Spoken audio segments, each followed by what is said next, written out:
Welcome back, guys, to another... Coming on your camera, mate. Yo, what? And this is part number 20 today for our F1 24 career mode in our rookie debut season in Formula 1. This one for the Mexican Grand Prix. If you guys did miss the previous one at the US GP, then be sure to go check that one out before you see this one. It was a rather tough weekend, to be honest. The circuit was very tough to us, especially in the sprint with some less than ideal bit of chaos, let's say, and contact. And some massive swiping and just general behavioural menacism from Sergio Perez, because he was on one. He didn't care who it was. He wanted a scrap with me, with his own teammate, whatever. And in the end, on the last lap of the full Grand Prix, he overtook his own teammate to maybe lose him a few more points in the championship. But because Verstappen won the sprint, Lando had a tougher time in the sprint, although he went on to win the full Grand Prix. It meant in the end, not a massive amount of ground was actually,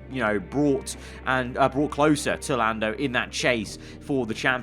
So looking at the standings, I mean, Verstappen still looks very much in control, and the races are now getting, less. We've got less to go, and he's still looking as strong. There's only 5 rounds to go, and he's pretty much looking as strong as he did 4 races ago, let's say, where we got a 1-2 at Monza. So that is just showing how tough of a challenge it is to go up against Verstappen in that Red Bull, just like in real life. He is so consistent, and he is going to be a real tough one to try and crack. But nonetheless, for all that kind of maybe slightly negative talk, it was still a great time in the end at the USGP with that 1-2 in the Grand Prix. We came through all of it, a little bit of luck, rub of the green with the red flag, but we came through for the goods. For another 1-2, you can never, be disappointed by that. I think it's our second one as a pairing. But we're just going through this specialist goals at the moment. Didn't really look into any R&D ahead of the race weekend, because we're actually eagerly awaiting to get confirmation about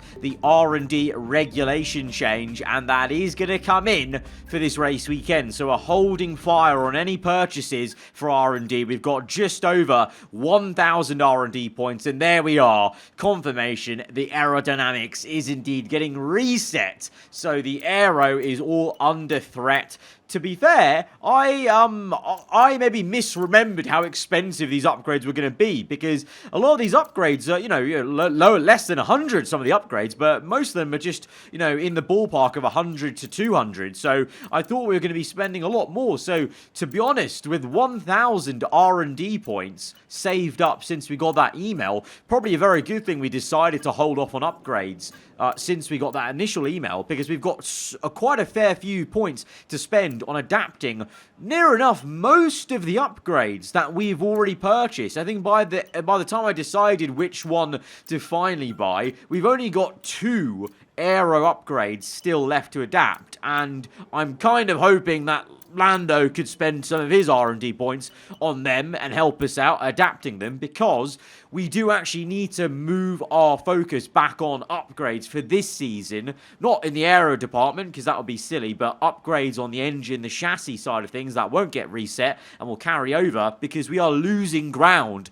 to Red Bull and Ferrari even. Not just Red Bull. We've now got 2 teams ahead of us, and they're going further ahead of us, because into this Mexican Grand Prix, you can see Red Bull and Ferrari both bring decent amount of upgrades, maybe like 1 major or 3 minors or whatever, and we're plateauing, along with Mercedes also making a small upgrade. So actually, technically on paper, even Mercedes are ahead of us by a tiny little pixel you can maybe see on this R&D chart. So all of a sudden, we've not upgraded for 2 races, and we've been saving R&D to adapt those aero parts for the regulation change, and now we're really on the back foot in a season where we're still trying to take the fight to Red Bull. It's actually only getting tougher as we get to the end of the season, whereas maybe I feel like maybe some of you guys were thinking, oh no, we are winding up for this, nailed on fight versus Red Bull. There could be a scenario where we're just not even in the fight anymore by the last race of the season, because Ferrari and Merc have been too good, and they're taking points off us as well as Max and Perez. So yeah, we've done the best we So yeah, I feel like we've done this period of adapting. You know, we spent all these R&D points on saving the aero regulations for next year. Hopefully Lando buys those remaining two. So now, from here on out, we're shifting focus back on upgrades for this year's car.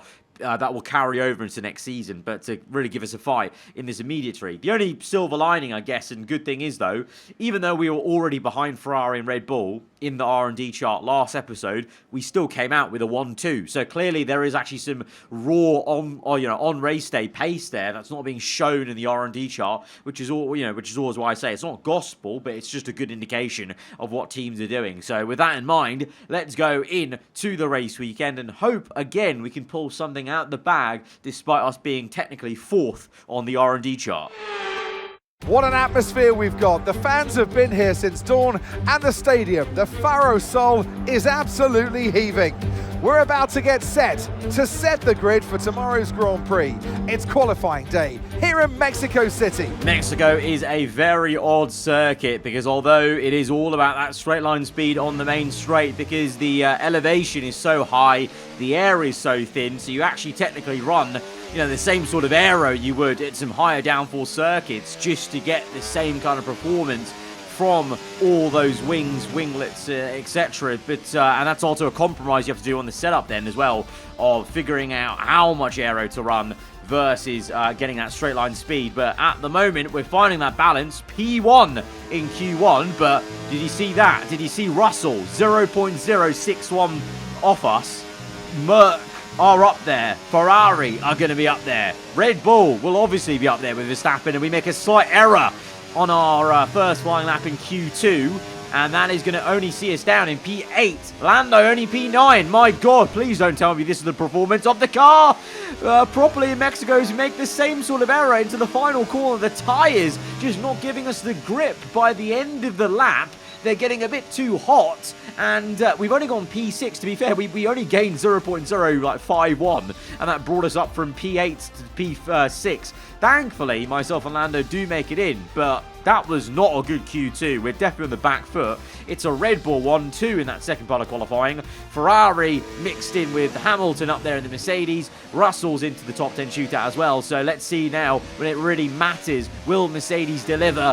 What will Ferrari and Red Bull do? And can we do anything to try and topple them? Well, it's been a pretty damn good lap for us. Green, and it's felt a lot cleaner, and I've tried to not be as aggressive on the turn-in to make sure the tyres aren't absolutely cooked going into the final few corners. Easy does it, float the car in, and it's feeling like a pretty decent lap, but I had no idea just how good the lap would be because we crossed the line and my jaw hits the floor. How on earth have we done that? It's going to be pole position for the Mexican Grand Prix. Where has that come from?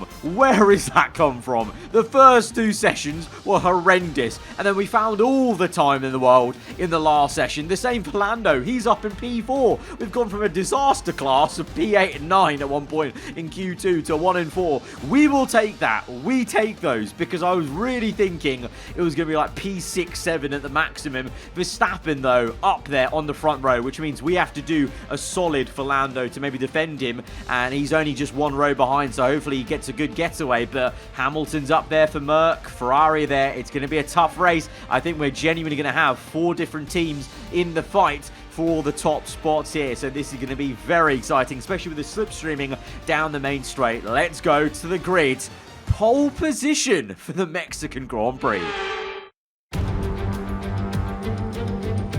Bienvenidos to the most populous city in North America. The legendary Jim Clark won the first official F1 race back in 1963 here, and we've had a veritable who's who of winners ever since.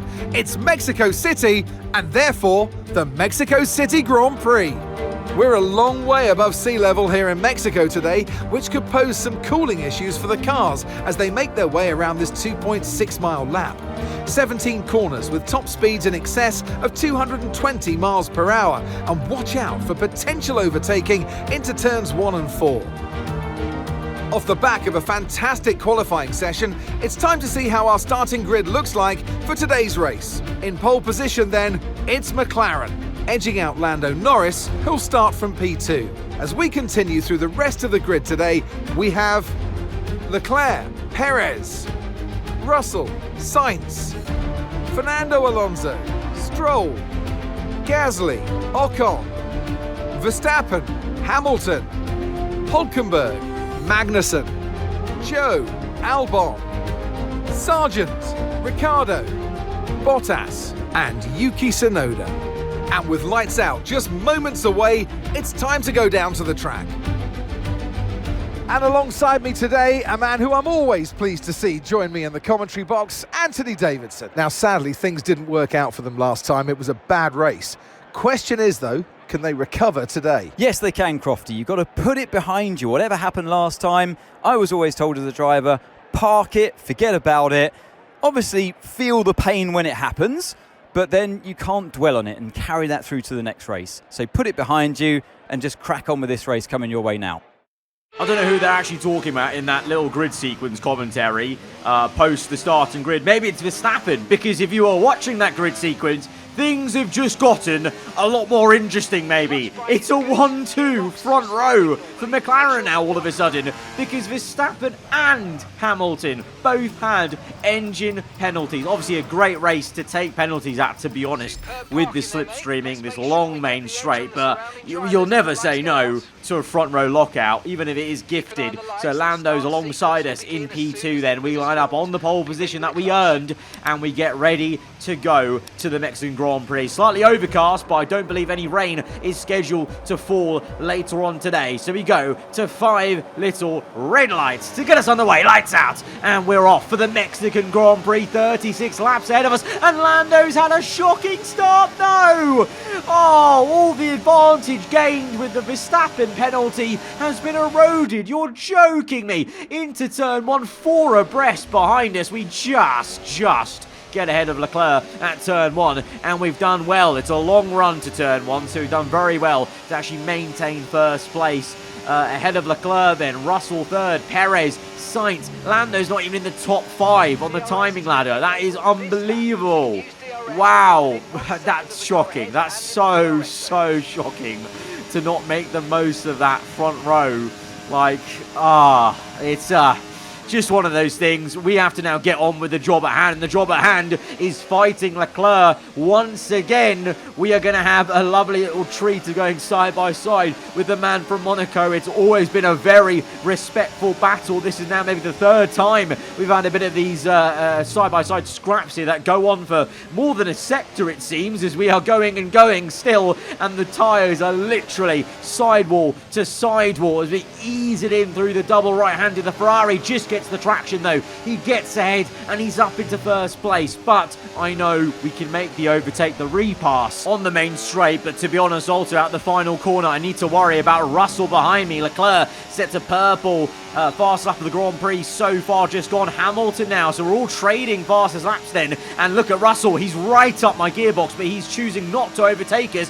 We are going to go for the move on Leclerc. It's a late dive bomb. Leclerc with a small lock-up, did you see, on the front right, and he's cut the corner to try and fight us. But we are going to take P1. That would have been a little bit iffy if he actually maintained P1, but it won't matter. Into the stadium section on the end of that lap. He's on the inside. He used a lot more battery, I think, out of sector 2 to make the overtake. As you can see, we are on purpose saving a lot of battery for the main straight because it's so bloody long. And I kind of got scared by Russell because he's now having a go at us into the final corner, but he was so close to maybe making a move on the previous lap that I wanted to have enough battery to defend him. But now Leclerc has streaked away. Can we actually catch him back with DRS? The Mercedes is right on us. You can see Perez, Sainz, they're not too far off either. I mean, look at that. You've got Russell now actually defending against Sergio Perez, so he leaves us alone for a moment. And actually, Perez gets squeezed out so much by Russell that Sainz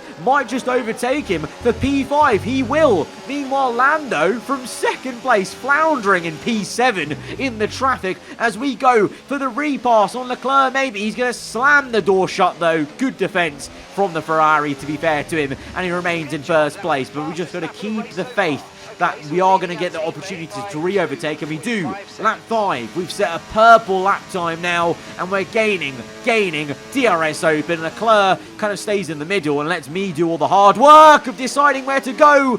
It was going to be a P1 move, but then the rear end snapped out. We started sliding into turn 1. The rear's locked up, and Leclerc has been gifted the chance to lead another lap, unfortunately. That should have been a slam dunk overtake for us. That was a bit annoying from me. A little bit of an error, maybe just kind of staying on the brakes a bit too long as we turned in. So this time we won't make the same mistake. We'll get the move done with the hot lap mode engaged. DRS open, go back to the racing line, ease it in, and we're into first place, even though the rear end did technically still slide there, but we controlled it a lot better and remain in first place now. But Leclerc seemingly has a lot of pace around this circuit. That Ferrari is really badgering us because he comes back through yet again into the stadium section. We have a big tank slapper on because I think the curb upset our car, and Leclerc is really pushing the limit of giving us enough room to work with, but also being super aggressive as again he makes the corner so tight for us. We're inches away from making contact, but again it's still remaining super respectful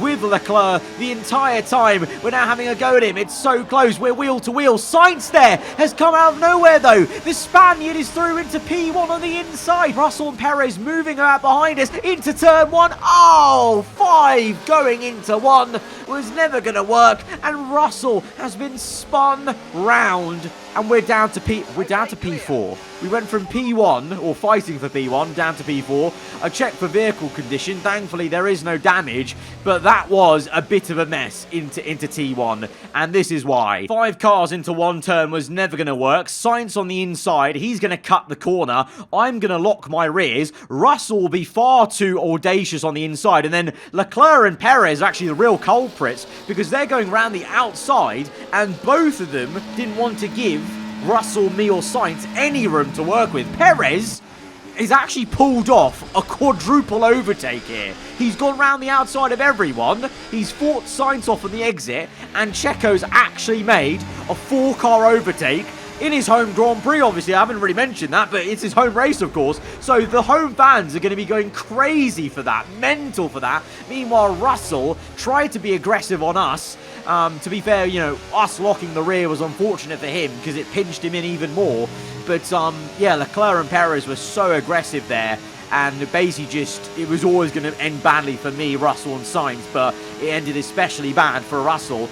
Meanwhile now, as Perez is fighting the Ferraris for P1, you can see my rear tyres. They're on fire. It's the first time, really, since the Spanish Grand Prix that we've had such horrendous tyre temperatures, to the point where on lap 12, I decide to not fight Lando too hard because I've actually not got too much pace now. I'm okay in the first sector, but sector 2, the tyres getting a real pelting in terms of the load and the temperature, and it means then by the final corner, I'm just having huge snaps of oversteer, and lap 13, I have such a big snap to the point where Alonso in the Aston was going to try and attack me that I thought, no, this is the time to call it. It's probably about 2-3 laps earlier than the scheduled pit stop, but we're going on to hards early. 2.5 stop, not too bad, but yeah, very baffling that it's taken so long since the last time we had this. But yeah, a real issue on the internal carcass temperature on the rear tyres, and that was really hurting my exit out the final corner to the point where, you know, Lando, he was stuck in traffic for so long, he even caught up to me. So I thought, no, it's the time to let him go, and we'll just do our own thing right now, and that is getting our head down on the hard compound of tyre and making sure we make use of this undercut, as we see Hamilton and Verstappen, both the penalties, they're in the pits, but they're all the way towards the back of the grid.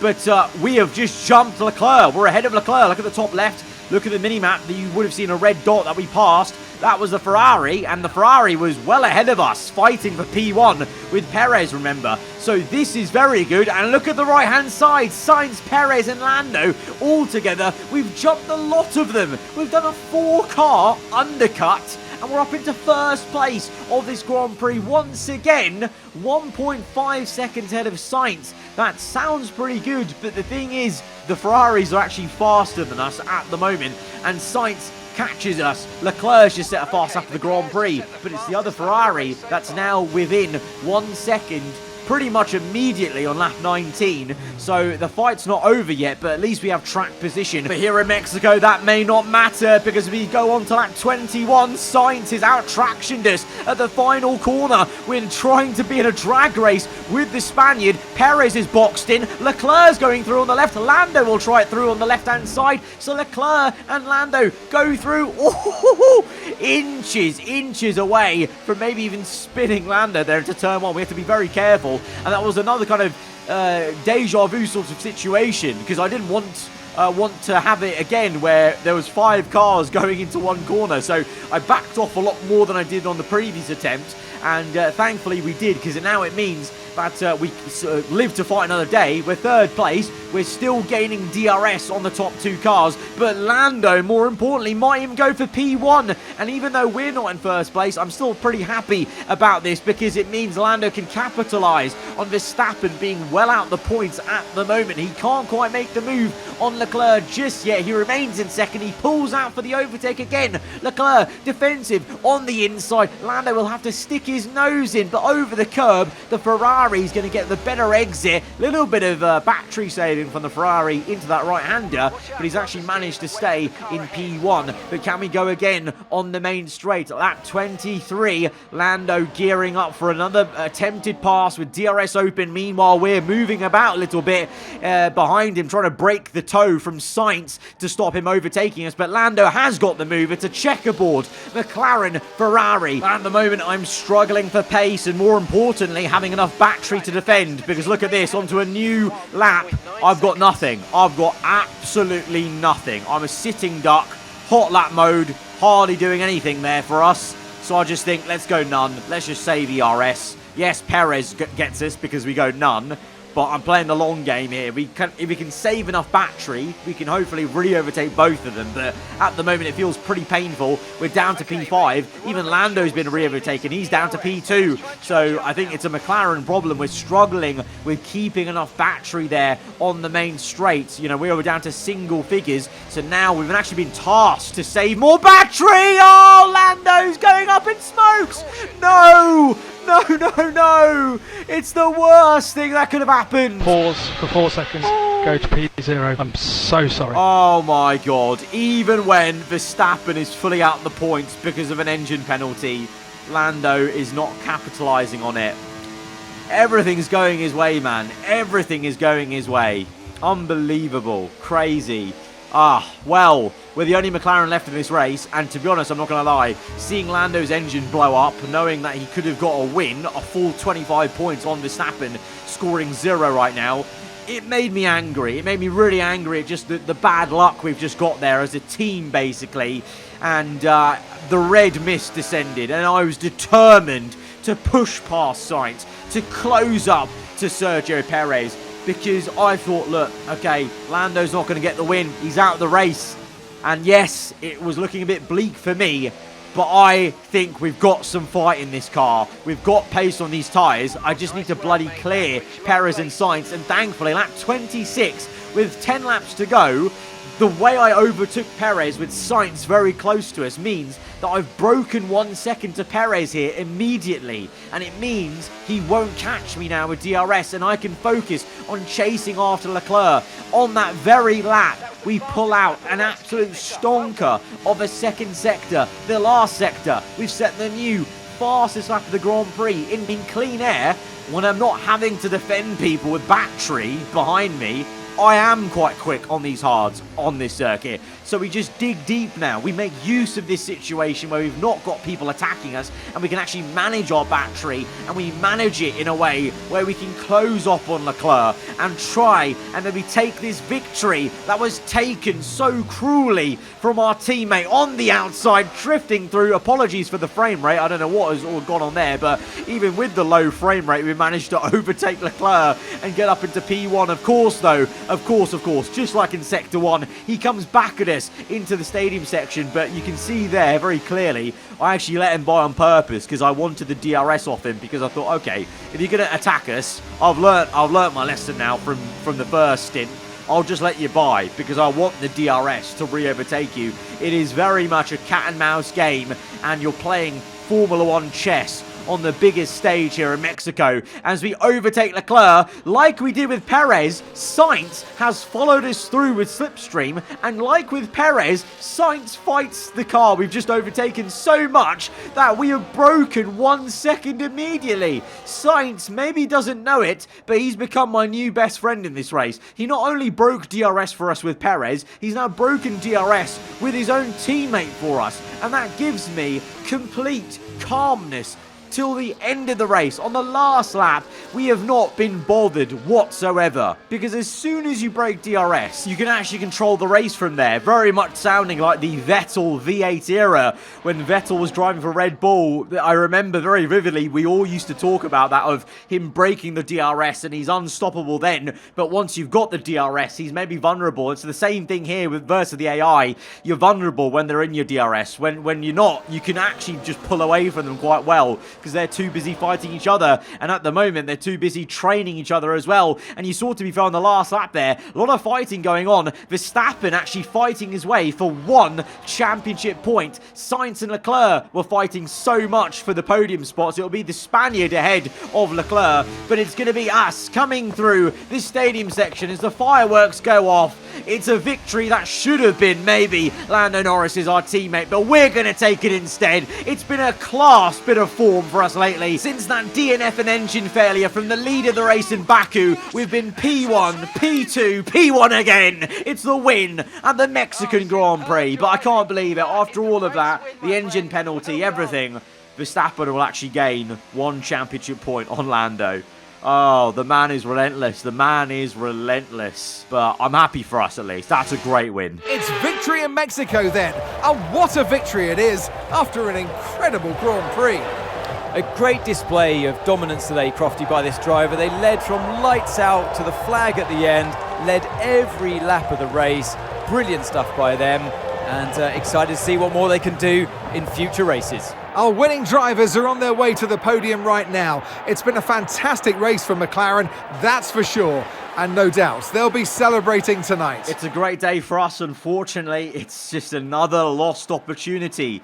If it wasn't for the bad luck that the team and that Lando have got in the last couple of races, I think the points gap would be about 5 to Verstappen, but unfortunately it's still pretty large. Obviously, you can say the same thing about Verstappen. He got his fair share of bad luck with the mistakes he was making in Singapore, for example, with the lockup, etc. So it goes both ways, of course. It really goes both ways, but as the races go on, I'm trying my hardest to be a good teammate, but it's getting tough. All I can do in these situations is drive my heart out and try and maximize my position, because obviously that will still help the team in the constructors fight versus Red Bull, which is also something to care about. But it's hard not to get a bit disappointed on behalf of my teammates for that. But at the same time, it's not us. We're not in the title fight. So actually, it's actually a really great day for us. We've won 2 accolades. We've won a rivalry with Lance Stroll. It's actually a fantastic day in the office for us. So actually, let's stop talking negatively about that kind of, situation, because obviously that's just about the title fight. But for us individually, in our first season in Formula 1, it's another win, and it's an incredible run of form, like I said.